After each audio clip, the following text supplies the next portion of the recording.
എല്ലാവർക്കും നമസ്കാരം. രമേശ് ചേട്ടാ നമസ്കാരം. ഇന്ന് ഞാനിവിടെ പറയാൻ ഉദ്ദേശിക്കുന്ന ഒരു കണ്ടന്റിന് വലിയൊരു പ്രത്യേകതയുണ്ട്. എന്താന്ന് വെച്ചാൽ നമ്മളെല്ലാവരും പ്രേമ നൈരാശ്യം കൊണ്ട് ചിലവരൊക്കെ വലിയ സിനിമാ നടന്മാരാവും, ചിലരൊക്കെ വലിയ ഗായികമാരാവും, ചിലരൊക്കെ വലിയ ഗായികമാരാവും.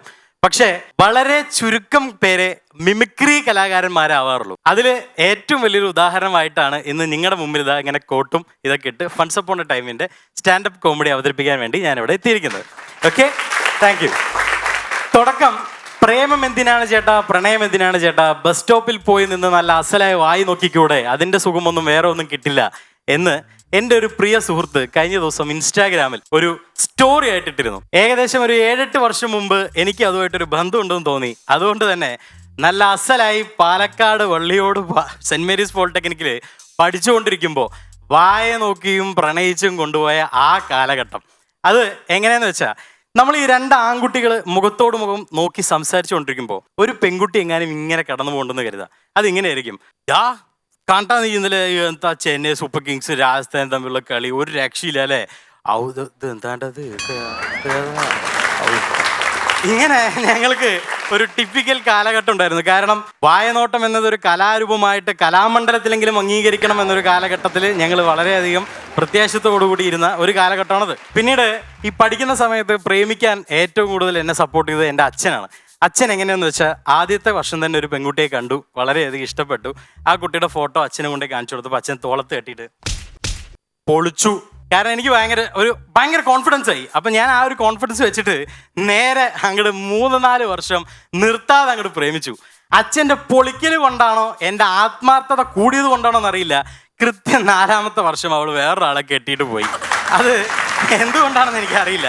അച്ഛനോട് ഞാൻ ഈ പ്രേമിച്ച പെണ്ണിൻ്റെ കാമുകിയുടെ ഫോട്ടോ ഒക്കെ നോക്കി ഇങ്ങനെ ഇരിക്കുക, സങ്കടത്തോടെ ഇരിക്കുക. അച്ഛൻ തോളത്ത് വന്നിട്ട് പിന്നെയും തട്ടിയിട്ട് പറയാ, പൊളിച്ചു.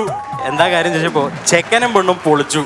ഞാൻ എഴുന്നേറ്റ്, നിങ്ങളൊരു മനുഷ്യനാണ്, 3-4 വർഷം എന്നെ ഈ മറ്റേ ഇത്രയും ഓവർ കോൺഫിഡൻസും കാര്യങ്ങളൊക്കെ തന്നിട്ട് എന്നെ കോളേജിലേക്ക് വിട്ട നിങ്ങൾക്കൊരു മനുഷ്യനാണ് ചോദിച്ചപ്പോൾ, 3 വർഷം നീ അങ്ങനെയെങ്കിലും ഒന്ന് കോളേജിൽ പോട്ടെ പറഞ്ഞിട്ടാണ് അച്ഛൻ എന്നെ തോളത്ത് കെട്ടിയിട്ട് വിട്ടാക്കിയത്, അല്ലാതെ വേറൊന്നും കൊണ്ടല്ലാതെ.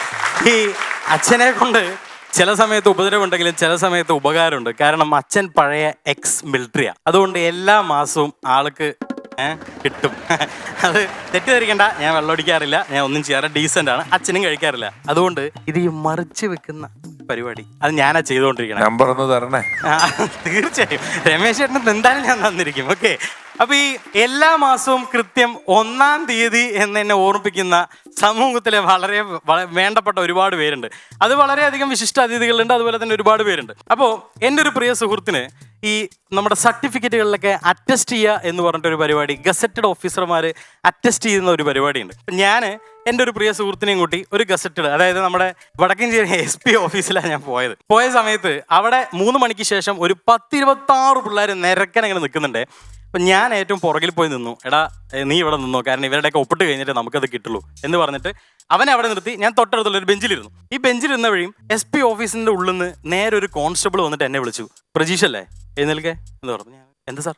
ഞാൻ ആകെ പേടിച്ചു. എനിക്ക് കഴിഞ്ഞാൽ വല്ല വേലയ്ക്കുണ്ടായ വല്ല പ്രശ്നമോ അടിയോ വല്ലതൊക്കെ ആയിരിക്കും, അതുകൊണ്ട് ഇനിയിപ്പോൾ എനിക്കും കിട്ടില്ല ഇവനും കിട്ടില്ല, ആകെ പ്രശ്നമെന്ന് പറഞ്ഞിട്ട് ഞാൻ അങ്ങനെ പോയ സമയത്ത് ഡോറ് തുറന്ന വഴിയും, എന്താ നീ ഇവിടെ, എന്തിൻ്റെ ആവശ്യം? SP സാറേ, എല്ലാ മാസവും 1-ാം തീയതി വിളിക്കണം. എന്താ ഇവിടെ നീ? ഞാൻ പറഞ്ഞു, സാറേ എൻ്റെ ഒരു കൂട്ടുകാരന് ഒരു സർട്ടിഫിക്കറ്റ് ഒന്ന് അറ്റസ്റ്റ് ചെയ്യാൻ വേണ്ടിയിട്ടായിരുന്നു. നീ അത് കൂട്ടുകാരെ ഇങ്ങോട്ട് വിളിക്കേ, എന്താ കാര്യം? അല്ല സാർ, അവൻ ഏറ്റവും ബാക്കിൽ നീ ഇങ്ങോട്ട് കയറി നിൽക്ക്, നീ 1-ാം തീയതി എന്നെ എല്ലാ ദിവസവും സഹായിക്കണം എന്നെ, ഞാൻ ഈ ഒരു അറ്റസ്റ്റിന് വേണ്ടിയിട്ട് ഇത്രയും ബുദ്ധിമുട്ടിക്കാൻ പറ്റുമോ? നീ ഇങ്ങോട്ട് കയറി നിൽക്ക്. ഞാനിങ്ങനെ നടന്നു പോയിട്ട് എൻ്റെ കൂട്ടുകാരനെ കയ്യിൽ പിടിച്ചിട്ട് സിനിമയിൽ ബാഹുബലി നടന്നു പോണ പോലെ ഒരു ഒറ്റ പോക്ക. ഈ ബാക്കിയുള്ള 23 പേരുതാ വലിയ ഹോൾഡുള്ള ഒരാളാന്ന് പറഞ്ഞിട്ട് ഒപ്പിട്ട് കഴിഞ്ഞ് തിരിച്ചു പോകുമ്പോഴേ ഇതേ നോട്ടം പിന്നെയും. ഞാൻ ചോദിച്ചു, ഞങ്ങൾ തമ്മിൽ ചെറിയൊരു കൊടുക്കൽ വാങ്ങൽ പരിപാടി ഉണ്ട്, അതുകൊണ്ടാണ് ഇങ്ങനൊരു സംഭവം എന്നുള്ളത് പറഞ്ഞു. അച്ഛനെ കുറിച്ച് മാത്രം പറഞ്ഞാൽ അമ്മയ്ക്ക് ചിലപ്പോൾ ഇൻഫ്യൂരിറ്റി കോംപ്ലക്സ് അടിക്കും. അമ്മ ഭയങ്കര സീരിയൽ പ്രാന്തിയാണ്. എങ്ങനെയാന്ന് വെച്ചാൽ സീരിയൽ കണ്ടുകൊണ്ടിരിക്കുമ്പോൾ അമ്മയുടെ മുഖത്ത് സീരിയൽ അഭിനയിക്കുന്നവരെക്കാളും ഭാവങ്ങൾ മാറി മറിഞ്ഞു പോയിക്കൊണ്ടേയിരിക്കും. അത് അമ്മയ്ക്ക് മാത്രമുള്ളൊരു കുഴപ്പമല്ല, ഞങ്ങൾ പ്രത്യേകിച്ച് പാലക്കാട് ടിപ്പിക്കൽ ഏരിയയിലുള്ള ആൾക്കാർക്കൊക്കെ ഉള്ളൊരു കുഴപ്പമാണ്. പ്രത്യേകിച്ച് ഈ സീരിയലിലെ നടിമാർക്ക് എന്തെങ്കിലുമൊക്കെ ബുദ്ധിമുട്ട് വന്നാൽ അമ്മയ്ക്ക് ഭയങ്കര വിഷമമാണ്. ഫോർ എക്സാമ്പിൾ പറഞ്ഞാൽ ചന്ദനമഴയിൽ അമൃത എന്ന് പറയുന്നൊരു സ്ത്രീക്ക് നാളെ പ്രസവ. അമ്മ എന്ത് ചെയ്യുന്നറിയോ? പെട്ടെന്ന് തൊട്ടടുത്തുള്ള അമ്പലത്തേക്ക് വിളിച്ചു വെച്ചിട്ട്, ചേട്ടാ നാളെ നക്ഷത്രം എന്നറിയില്ല, അമൃത എന്തെങ്കിലും വഴിപാട് കഴിക്കാൻ വല്ല വഴിയുണ്ടോ? ഈ കേൾക്കുന്ന വ്യക്തി എന്താ പറയാ, അറ്റ്ലീസ്റ്റ് അയാൾ പറയണം ചേച്ചി ഇതൊക്കെ സീരിയൽ നടക്കുന്ന കാര്യമല്ലേ, ഇതൊക്കെ എന്തിനാ നിങ്ങൾ ഈ മറ്റേ തോളത്തെടുത്ത് വെക്കേണ്ട ആവശ്യം അവർ ചോദിക്കണ്ടേ? ആള് പറയണേ നക്ഷത്രം ഇല്ലെങ്കിലും കുഴപ്പമില്ല, എള്ള് തിരിയും നെയ്വിളക്കും രണ്ടും നമുക്ക് കഴിക്കാം, ഒരു കുഴപ്പമില്ല. ഈ പറഞ്ഞ ആള് ഇങ്ങനെയാണ് ഇവർ രണ്ടുപേരും തമ്മിലുള്ളൊരു കണക്ഷൻ. ഈ വർഷങ്ങളുടെ ഇടയിൽ മറ്റൊരു പ്രണയത്തിൽ കൂടി പോയി ഞാൻ ഇടപെടുകയുണ്ടായി. ആ പ്രണയം വേറെ ഒന്നല്ല, നമ്മുടെ റിലേഷനിലെ ഒരു പെൺകുട്ടി തന്നെയാണ്. ആ കുട്ടിക്കാണെങ്കിൽ ഇത് അങ്ങോട്ടും ഇങ്ങോട്ടും പറഞ്ഞ് എല്ലാവരെയും ഒന്ന് പറത്തുന്നതിലൊക്കെ കുറച്ച് ബുദ്ധിമുട്ടുള്ളതുകൊണ്ട് ഞങ്ങൾ ആ ഒരു പ്രേമം ഇങ്ങനെ ഞങ്ങൾ വീടുകളിൽ മാത്രം ഒതുക്കിക്കൊണ്ട് പോകുമ്പോൾ അച്ഛൻ വീണ്ടും വന്നു, തോളത്തൊരു തട്ട്, പൊളിക്കും. അച്ഛൻ്റെ ആ പൊളിക്കല് എനിക്ക് അങ്ങോട്ട് പൊളിയായിട്ട് തോന്നിയില്ല. ഞാൻ എന്ത് വിചാരിച്ചെന്നറിയോ, ഇത്ര പൊളിക്കണ്ട, ഇതൊന്ന് പൊളിയോ നോക്കട്ടെ ഞാനെന്ന് അച്ഛനോട് പറഞ്ഞു. കൃത്യം 2 വർഷം കഴിഞ്ഞപ്പോൾ അച്ഛൻ്റെ പൊളിക്കൽ വീണ്ടും കൂടി, എൻ്റെ ആത്മാർത്ഥത വീണ്ടും കൂടിയതുകൊണ്ട് ആ കുട്ടി വേറെ.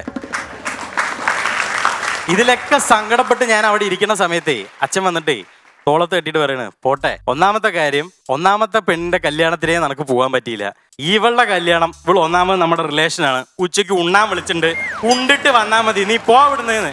ഞാൻ എഴുന്നിട്ട് നിങ്ങൾ എന്ത് മനുഷ്യനാണ് നിങ്ങൾ, ഒരാളെ എങ്ങനെ ഇത്രയും കാലം സപ്പോർട്ട് ചെയ്തിട്ട് ഇങ്ങനെ ഊണ് കഴിക്കാനാ വിളിക്കുക? ഞാൻ റിസപ്ഷന് പോവാന്ന് പറഞ്ഞു അവരോട്. അത് കഴിഞ്ഞിട്ട് റിസപ്ഷന് നേരെ പോയി അവിടെ കിടന്ന ഒരു മൈക്ക് എടുത്ത് മൈക്കിലൂടെ 2 മിമിക്രി ആർട്ടിസ്റ്റുകളെയും കാണിച്ച് അവളോടുള്ള പ്രതിഷേധവും കാണിച്ചിട്ടാണ് ഞാൻ അന്ന് വീട്ടിലേക്ക് വന്നത്.